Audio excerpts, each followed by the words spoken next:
Welcome everybody, welcome to my channel টুসুস English coaching. সবাইকে বলে প্রথম থেকে ক্লাসটি মনোযোগ সহকারে করতে। আর আজকে যারা চ্যানেলে প্রথম আছে এবং এখন অবধি চ্যানেলটিকে যারা সাবস্ক্রাইব করনি তারা অবশ্যই চ্যানেলটিকে সাবস্ক্রাইব করে প্রতিনিয়ত এই ধরনের ইম্পর্টেন্ট ক্লাস করতে থাকো। তো আজকে ক্লাসটি ভীষণ ইন্টারেস্টিং হতে চলেছে, কারণ সামনে বিভিন্ন রকম কম্পিটিটিভ এক্সাম রয়েছে এবং তোমরা অনেকে আছো যারা বিভিন্ন রকম সেন্টেন্স সহজে একে অপরকে ইংলিশে বলতে চাও। তো প্যাসেজ ট্রান্সলেশনের ক্ষেত্রে এবং যারা বিভিন্ন ধরনের সেন্টেন্স সহজে ইংলিশে বলতে চাও তাদের ক্ষেত্রেও আজকে ক্লাসটি ভীষণ ইম্পর্টেন্ট হতে চলেছে। তো আমরা কত সহজে এই প্যাসেজটি ইংলিশে বলতে পারি সেটি আজকে ক্লাসের মাধ্যমে আমরা দেখে নেব। তো প্রথমে আমরা প্যাসেজটি পড়ে নিই, তারপরে প্রত্যেকটি সেন্টেন্স আমরা সহজবোধ্য ভাষায় ট্রান্সলেশন করার চেষ্টা করব। তো দেখো, স্কুল হইতে ফিরিয়া আসিয়া রাম সর্বাগ্রে তাহার গাছটি দেখিতে গিয়া লাফাইয়া উঠিল, বই খাতা ছুড়িয়া ফেলিয়া দিয়া চিৎকার করিয়া উঠিল, বৌদি আমার গাছ। নারায়ণী রান্নাঘর হইতে বাহির হইয়া আসিয়া বলিলেন, বলছি এদিকে আয়। না, যাব না। কই আমার গাছ? এদিকে আয় না বলছি। রাম কাছে আসিতেই তিনি হাত ধরিয়া ঘরে লইয়া গিয়া কোলের উপর বসাইয়া মাথায় বুকে হাত বলিয়া বলিলেন, মঙ্গলবারে কি অশ্বত্থ গাছ উঠতে আছে রে? তো প্যাসেজটি আমরা পড়লাম, এবার প্রত্যেকটি সেন্টেন্স আমরা ইংলিশে ট্রান্সলেট করব। তো চলো, প্রথম সেন্টেন্সটি কি রয়েছে দেখো। স্কুল হইতে ফিরিয়া আসিয়া রাম সর্বাগ্রে তাহার গাছটি দেখিতে গিয়া লাফাইয়া উঠিল। তো সেন্টেন্সটি প্রথমে বুঝিয়ে নেব। দেখো, স্কুল থেকে ফিরে এলো, তারপরে রাম সর্বপ্রথমে কি কাজ করলো? তার গাছটি দেখতে গেল, আর গিয়ে লাফাইয়া উঠিল বলতে সে রেগে গেল। তো স্কুল থেকে ফিরে এসে রাম তার গাছটি দেখতে গেল। তো এটিকে যখন দুটি কাজের মধ্যে একটি কাজ আগে ঘটছে এবং আরেকটি কাজ পরে ঘটছে, তখন সেক্ষেত্রে আমরা পার্টিসিপেল করে সেন্টেন্সটি কিন্তু লিখতে পারি যে স্কুল থেকে ফিরে আসা। তো ওখানে ভার্বকে ফিরে আসা, তো এই ফিরে আসার সাথে এই যে রিটার্ন, তার সাথে আমরা আইএনজি যোগ করব। এবং কিভাবে আমরা বলবো? Returning from school K Ram went to see his plant the first thing and flew into rage। এবার বুঝে নাও, রিটার্নিং ফ্রম স্কুল মানে স্কুল থেকে ফিরে এসে। এখানে দুটি কাজের মধ্যে যে কাজটি আগে ঘটছে সেটিকে আমরা পার্টিসিপেল করব এবং তার মেন ভার্ব সেটার সাথে আইএনজি যোগ করব। তো ফিরে আসা, স্কুল থেকে ফিরে আসা এই ব্যাপারটা প্রথমে করছে এবং ফিরে আসাটা হচ্ছে main verb.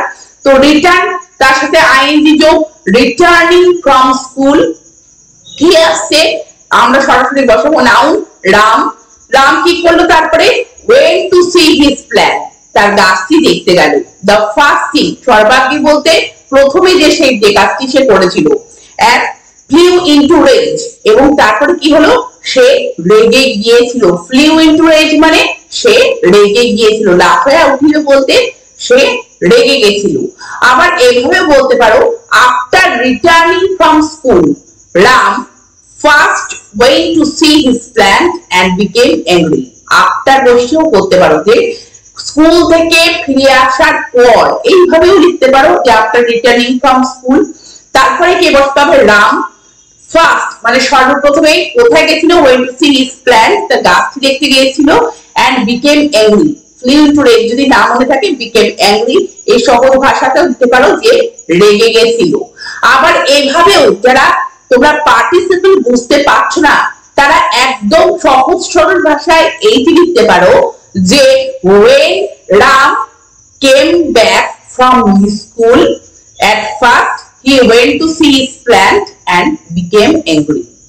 when Ram came back from his school at first he went to see his plant and became angry। তোমরা এইভাবেও লিখতে পারো।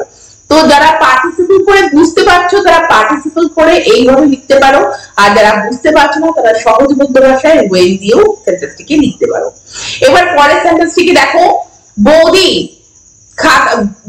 বই খাতা ছুড়িয়া ফেলিয়া দেয়া চিৎকার করে উঠলো, বৌদি আমার গাছ। তো কিভাবে বলবে? দেখো, throwing away his book and exercise books he exclaimed, sister-in-law, what about my plant? এবার তোমরা জিনিসটা বুঝে নাও যে বই খাতা ছুড়িয়া ফেলিয়া দিয়া, বই খাতা প্রথমে ছুঁড়ে ফেলে দিল, তারপরে সে চিৎকার করে উঠল। তাহলে এখানেও দেখছো দুটো কাজ, দুটো কাজের মধ্যে একটা কাজ প্রথমে করছে, তারপরে পরেই আর একটা কাজ শুরু হচ্ছে। পরপর দুটো কাজের মধ্যে যদি একটা কাজের পর আর একটা কাজ শুরু হয়, তো আগের কাজটিকে আমরা কি করতে পারি, আমরা করতে পারি সেটিকে পার্টিসিপল করতে পারি। তো দেখো বই খাতা আগে ছুঁড়ে ফেলে দিল, তো এই যে ছুঁড়ে ফেলা সেটা ইংলিশ হচ্ছে থ্রো অ্যাওয়ে, তাহলে সেটাকে আমরা পার্টিসিপল করলে হবে থ্রোইং অ্যাওয়ে। কি ফেললো, হিজ বুকস, তার বই। আর কি ফেললো, এন্ড হিজ এক্সারসাইজ বুকস, তার খাতাগুলো ছুঁড়ে ফেলে দিল। তারপরে কি করলো, হি এক্সক্লেমড, মানে সে জোরে বলে উঠলো বা সে প্রকাশ করলো, বৌদি আমার গাছ। Sister in law, what about my plants, আমার গাছ কোথায়, বা আমার গাছ সম্পর্কে, আমার গাছের ব্যাপারে কি হলো, হোয়াট অ্যাবাউট মাই প্ল্যান্টস, আমার গাছ। এবার পরের সেন্টেন্সটিকে দেখো, নারায়ণী রান্নাঘর হইতে বাহির হইয়া আসিয়া বলিলেন, বলছি এদিকে আয়। তো নারায়ণী রান্নাঘর হইতে বাহির হইয়া আসিয়া বলিলেন, তাহলে প্রথমে নারায়ণী কি করলেন, রান্নাঘর থেকে বেরিয়ে এলেন এবং তারপরে বললেন। তো সেন্টেন্সটিকে আমরা কিভাবে বলতে পারি, দেখো, Narayani came out of the kitchen, Narayani কি হয়েছিলেন, রান্নাঘর থেকে বেরিয়ে এসেছিলেন। এবং আমরা ভেঙে দিলাম কম্পাউন্ডে, and said, এবং বলেছিলেন।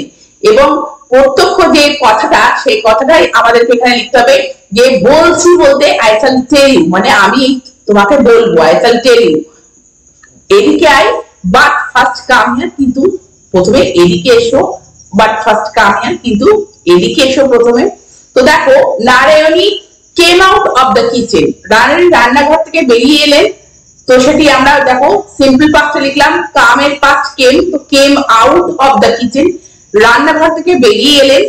তারপর কি আমরা ভেঙে দিলাম সেন্টেন্সটিকে এবং বললেন, এন্ড সেড, এবং বললেন। পরের কথাটি আমাদের প্রত্যক্ষ উক্তিতে রেখেছি, I shall tell you but first come here, যে আমি তোমাকে বলছি, মানে এই সম্পর্কে তোকে আমি বলছি, বাট ফার্স্ট কাম হিয়ার, কিন্তু প্রথমে কি এদিকে আয়। তো দেখো এদিকে যদি আমরা ন্যারেশন চেঞ্জ করি, তো আমরা এই সেন্টেন্সটিকে এইভাবে লিখতে পারি, coming out of the kitchen, Narayani ordered him to come to her first, মানে কিচেন থেকে বেরিয়ে এসে তাকে অর্ডার করেছিলেন, যে তাকে আদেশ করেছিলেন যে তার কাছে আসতে। তো দেখো এটা ন্যারেশন চেঞ্জ করলে আমরা এইভাবে সেন্টেন্সটিকে লিখতে পারি। তো তোমাদের ক্ষেত্রে এটা জানানোর জন্য আমি এখানে এটা পয়েন্ট আউট করে লিখে রেখেছি। এবার পরের সেন্টেন্সটিকে দেখো, না যাব না, কই আমার গাছ, না যাব না, তাহলে না যাব না মানে না আমি যাব না। তো কিভাবে বলবে, দেখো, no I would not go, না আমি যাব না।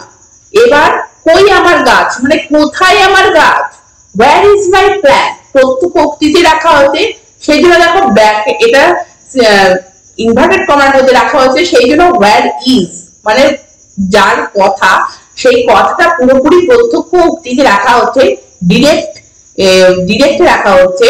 তো সেই জন্য দেখো এখানে চেঞ্জ করা হচ্ছে না ইনডিরেক্টে। তো সেই জন্য এখানে ওয়্যার ইজ মাই প্ল্যান, যে কই আমার গাছ বা কোথায় আমার গাছ।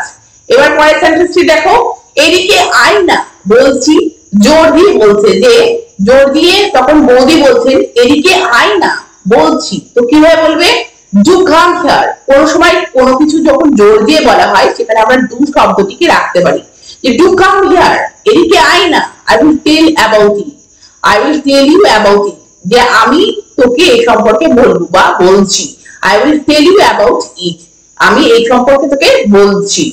এইবার দেখো পরের সেন্টেন্সটি, রাম কাছে আসিতে তিনি হাত ধরিয়া লইয়া গিয়া কোলের উপর বসাইয়া মাথায় বুকে হাত বুলাইয়া বলিলে, মঙ্গলবার কি অশ্বত্থ গাছ পুঁততে আছে রে।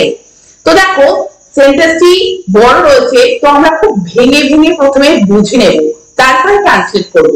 তো দেখো, রাম কাছে আসিতেই, এই যে আসিতেই মানে আসার সঙ্গে সঙ্গে, মানে একটা কাজের সঙ্গে সঙ্গে আর একটা কাজ শুরু হচ্ছে, আসিতেই তিনি হাত ধরিয়া ঘরে লইয়া গিয়া, মানে তিনি হাত ধরলেন, আসতেই তিনি হাতটা ধরলেন এবং ঘরে নিয়ে গেলেন, এবং দেখো কোলের উপরে বসালেন, এবং তারপরে কি করলেন, বসিয়ে মাথায় বুকে হাত বুলিয়া বলিলেন, মঙ্গলবারে কি অশ্বত্থ গাছ পুঁততে আছে রে। তাহলে কিভাবে বলবে যে সেন্টেন্সটা, এবার দেখো প্রথমে দেখে নাও, তারপরে প্রত্যেকটা সেন্টেন্স আমি তোমাকে বুঝিয়ে দেবো। তো দেখো, as soon as Ram came near her, she held his hand and took him into the room and made him sit on her lap, and passing her hand caressingly over his head and chest, she said, well, is it right to plant an ashwatha tree on Tuesday? এবার বুঝে নাও, যখন দুটি কাজ, একটি কাজের পর সঙ্গে সঙ্গে আরেকটি কাজ হচ্ছে, তো রাম কাছে আসিতেই তিনি হাত ধরলেন, এই যে আসিতেই, তো একটা কাজের সাথে সাথে আরেকটা কাজ শুরু হচ্ছে, সেখানে আমরা as soon as বা no sooner দিয়ে সেন্টেন্স লিখতে পারি। তো as soon as যে দেখো, as soon as Ram came near her, মানে রাম কাছে আসিতেই, কার কাছে আসিতেই, মানে নারায়ণী তার বৌদির কাছে আসিতেই, দেখো কমা দিয়ে কি করে তুমি তার হাত ধরলেন, she hold, পাস্টে লেখা হয়েছে she hold his hand, তিনি তার হাত ধরেছিলেন এবং কি করেছিলেন, and took him into the room, এবং তাকে ঘরে লইয়া গিয়া, ঘরে নিয়ে গেলেন, and made him sit on her lap, made him sit বলতে পজিটিভ করা হয়েছে, তাকে তার কোলে বসালেন, and passing her hand, এবং passing her hand caressingly, অর্থাৎ এখানে স্নেহপূর্ণভাবে তার হাতটা বোলানো, এখানে কার্সিংলি বলতে বোলানো, স্নেহপূর্ণভাবে হাত বোলানোকে এখানে বলা হচ্ছে, যে passing her hand caressingly over his head and chest, she said, তিনি বললেন, কি বলেন, well, is it